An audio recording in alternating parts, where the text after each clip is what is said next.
I am Dr. Sharda Jain, Director of Life Care Center. I am going to talk today about our IVF center.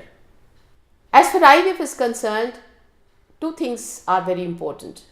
The male partners should be okay, should have enough sperms in the system.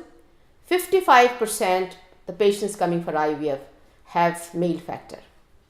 Previously, when the sperms were not there in the husband's semen, we used to think that he cannot father the child. Now we find that we have various methods available.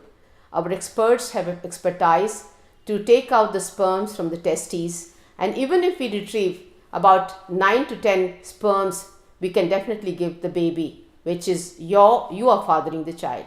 We have techniques available, very beautiful results, and we do this particular technique here. ICSI as a technique is not separately charged in our center. Our results of male infertility are very good. Secondly, as far as female is concerned, we find three things are very important. She should have good amount of eggs in her system.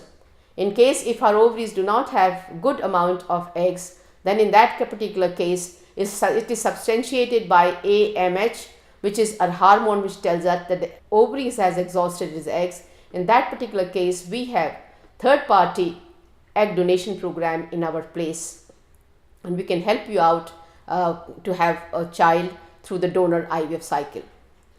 Thirdly, we are very experienced in that there are people who are coming for IVF in India, nearly 30 to 40% have underlying tuberculosis.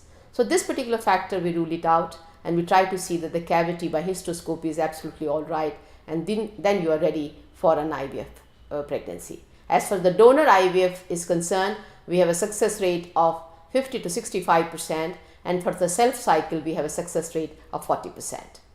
If you have any demand for IVF, please visit to our site in Liberate.